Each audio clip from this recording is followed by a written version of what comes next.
India में bank job का काफ़ी क्रेज़ है, स्पेशली गवर्नमेंट बैंक्स में, like SBI, Allahabad bank, Punjab national bank etcetera. Bank probationary officer ये one of the most attractive job है in terms of stability, चाहे वो स्टेबिलिटी के टर्म्स में हो, सैलरी के टर्म्स में हो या करियर ग्रोथ के टर्म्स में हो, और भी बहुत सारे बेनिफिट्स होते हैं। सो पीओ यानी कि प्रोबेशनरी ऑफिसर, हर एक बैंक एस्पिरेंट इस पोस्ट के लिए सपना देखता है, इस पोस्ट के लिए कुछ ड्रीम्स होते हैं। और भी बहुत सारे पोस्ट होते हैं जिसके बारे में हम इस वीडियो में डिस्कस करेंगे। और इस वीडियो का जो मेन पर्पस है वो ये है, बेसिकली जो 11th-12th में होते हैं या फिर जो जिन्होंने ग्रेजुएशन कंप्लीट कर लिया होता है या फिर जो ये सोचते हैं कि बैंक में जॉब करने के लिए कौन कौन से एग्ज़ाम्स देने होते हैं, क्या क्या प्रोसीजर होता है, पूरा प्रोसेस हम इस वीडियो में आपको बताने वाले हैं। और टाइप्स ऑफ एग्ज़ाम्स के बारे में भी डिस्कस करेंगे कि कौन कौन से एग्ज़ाम्स है जिसको आप क्लियर करके गवर्नमेंट बैंक हो चाहे वो प्राइवेट बैंक हो उसमें आप जॉब कर सकते हो। तो चलिए वीडियो को शुरू करते हैं।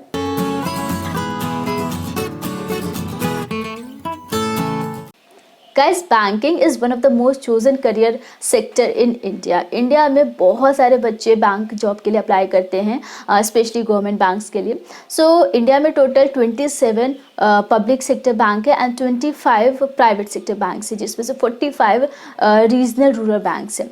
तो चलिए सबसे पहले हम बेसिक एलिजिबिलिटी क्राइटेरिया की बात कर लेते हैं। सो गाइस, अगर आप बैंक में जॉब करना चाहते हो, चाहे वो गवर्नमेंट बैंक हो चाहे वो प्राइवेट बैंक हो, तो आपको सबसे पहले अपना ग्रेजुएशन कंप्लीट करना होता है। अगर आप ग्रेजुएट हो तो आप मोस्टली जो पोस्ट आती है बैंक के लिए उसके लिए आप अप्लाई कर सकते हो। और मिनिमम परसेंटेज की बात करें तो आपके 50% 50 to 55% होनी चाहिए। गाइस, ये कोई कंपल्शन नहीं है, कुछ पोस्ट ही है जिनके लिए परसेंटेज का क्राइटेरिया होता है। बाकी जो क्लर्क के पोस्ट होते हैं, बाकी जो पोस्ट है उनके लिए सिर्फ आपने अपना ग्रेजुएशन कंप्लीट किया हो, ये इंपॉर्टेंट होता है। जैसे गाइस, प्रोबेशनरी ऑफिसर है उसके लिए परसेंटेज का क्राइटेरिया है कुछ।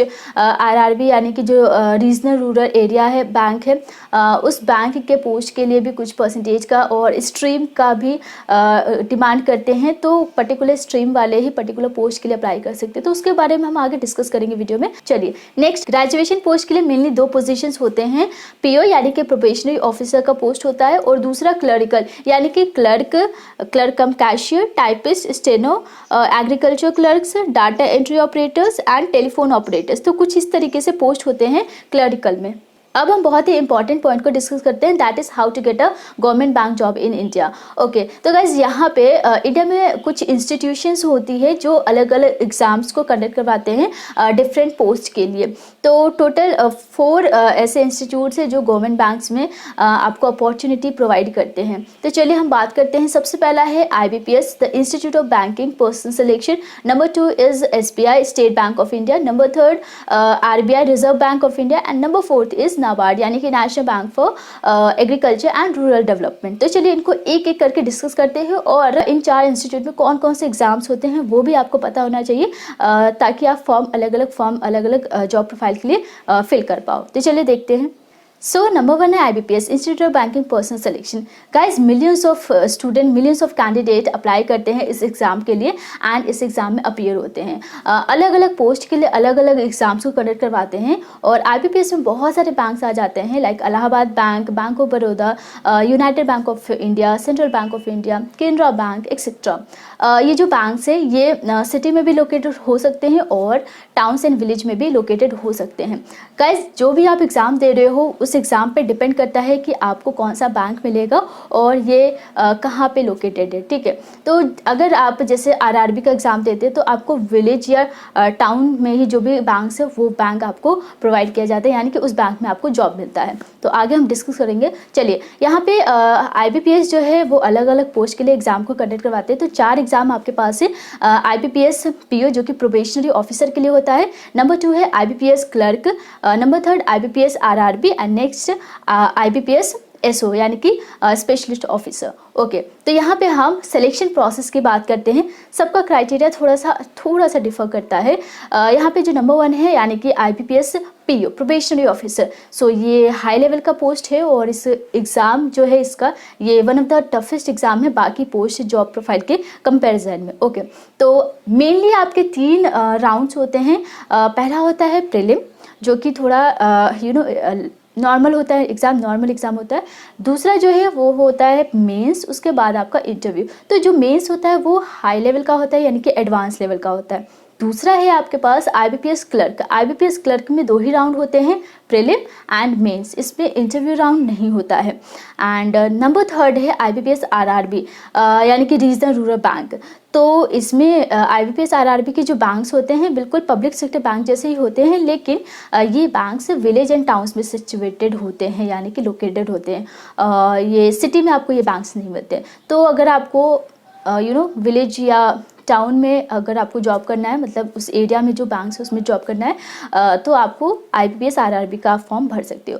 तो IBPS RRB group A and group B के पोस्ट के रिक्रूटमेंट के लिए एग्ज़ाम होता है। और इसमें ग्रुप ए में है आपके पास class 1 officer, class 2 and class 3 officers के लिए होते हैं, और ग्रुप बी यानी कि ऑफिस असिस्टेंट पोस्ट के लिए होता है। तो नेक्स्ट है आपके पास आईबीपीएस एसओ, यानी कि स्पेशलिस्ट ऑफिसर। तो इसमें अलग अलग पोस्ट जो है वो ऑफिसर के लिए है, लाइक आईटी ऑफिसर जो क्लास 1 के लिए है, इसके बाद agriculture field officer, law officer, personal officer या एचआर हो सकता है। तो यहाँ पे अगर हम सिलेक्शन प्रोसेस की बात करें तो आपके पास अगेन 3 प्रोसेस है, यानी कि 3 राउंड्स है।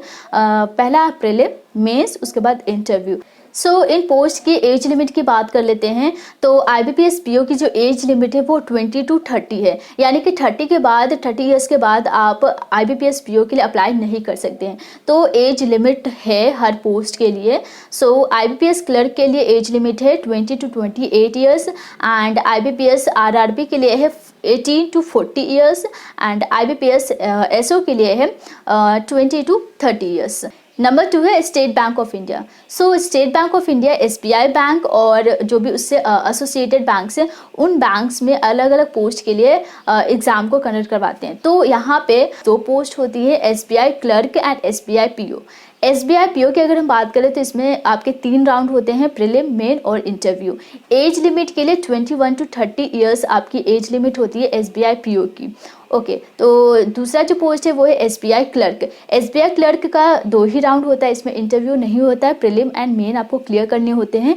और एज लिमिट के लिए आपका जो एज लिमिट है वो 20 to 28 ईयर्स एज लिमिट होती है एसबीआई क्लर्क के लिए। नंबर 3 है RBI reserve bank of India. तो रिजर्व बैंक में आरबीआई ग्रेड बी ऑफिसर्स के लिए ये एग्ज़ाम्स होते हैं, और अगेन इसमें आपके 3 फेसेस होते हैं। फेज़ 1 में प्रीलिम, फेज़ 2 में आपका मेन और फेज़ 3 में इंटरव्यू होता है। एज लिमिट की बात करें तो 21 to 30 ईयर्स आपका एज लिमिट होता है आरबीआई एग्ज़ाम में अपीयर होने की।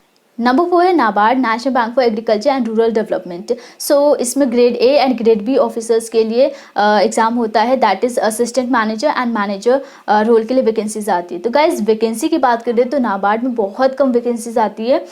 एक पोस्ट के लिए अराउंड 4 to 5 और 10 to 12 पोस्ट आती है। सिर्फ एक पोस्ट की हम बात कर रहे हैं यहाँ पे, तो वैकेंसीज बहुत कम आती है। एंड यहाँ पे जो एलिजिबिलिटी है वो वैरी कर सकती है, मतलब ये पोस्ट वाइज डिपेंड करता है। लाइक अगर आपने ग्रेजुएशन फूड टेक्नोलॉजी से किया है, कंप्यूटर साइंस से किया है, स्टैटिस्टिक्स से किया है या एग्रीकल्चर से किया है, तो जो पोस्ट होती है वो पर्टिकुलर ग्रेजुएशन जो भी स्ट्रीम आपका है उस स्ट्रीम पर डिपेंड करेगा। तो पोस्ट आप जिस भी पोस्ट के लिए अप्लाई कर रहे हो उस पोस्ट के लिए आपने उस जो भी रिक्वायर्ड है ग्रेजुएशन, जो भी स्ट्रीम रिक्वायर्ड है वो होना चाहिए, तभी आप उस पर्टिकुलर पोस्ट के लिए अप्लाई कर सकते हो। तो जैसे कि यहाँ पे हमने बात किया है, ये जितने भी एग्ज़ाम है, ये 4 इंस्टीट्यूट जो है, एक है आपका IBPS, SBI, RRB and NABARD, ये चारों ही इंस्टीट्यूट अलग अलग एग्ज़ाम्स को कंडक्ट करवाते हैं, और ये साल में एक बार एग्ज़ाम होते हैं।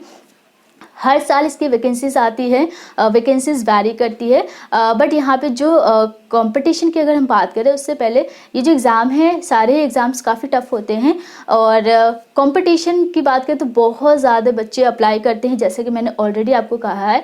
तो ज़्यादा बच्चे अप्लाई करते हैं इसलिए कंपटीशन काफ़ी बढ़ जाता है, और हर साल ये एग्ज़ाम्स होते हैं, ऑनलाइन होता है एग्ज़ाम, और एमसीक्यू एंड डिस्क्रिप्टिव दोनों ही होता है। प्रीलिम और मेन में आपका मेनली ऑब्जेक्टिव ही होता है। सैलरी की बात करें तो सैलरी काफ़ी अच्छी होती है, चाहे आप गवर्नमेंट बैंक में हो या प्राइवेट बैंक में हो। सैलरी के साथ साथ आपको कुछ पर्क्स एंड अलाउंस भी मिलती है। और अगर एक प्रोबेशनरी ऑफिसर की सैलरी की बात करें तो मिनिमम जो स्टार्टिंग सैलरी होती है वो 50,000 पर मंथ हो सकती है। सो प्रमोशंस भी होती है और इस हिसाब से आपकी सैलरी भी इंक्रीज़ होती है। सो काफ़ी अच्छी अपॉर्चुनिटी है और दोनों ही सेक्टर में, चाहे वो प्राइवेट हो चाहे वो गवर्नमेंट हो। अगर आपको इससे रिलेटेड डिटेल इन्फॉर्मेशन चाहिए तो डिस्क्रिप्शन में आपको आर्टिकल का लिंक मिल जाएगा, उसे गो थ्रू ज़रूर कीजिएगा। अगर आप इस चैनल पे पहली बार आए हो तो इस चैनल को सब्सक्राइब कर सकते हो और उस नोटिफिकेशन को ऑन कर सकते हो। तो चलते हैं और मिलते हैं नेक्स्ट वीडियो में नेक्स्ट टॉपिक के साथ। So thank you so much and take care.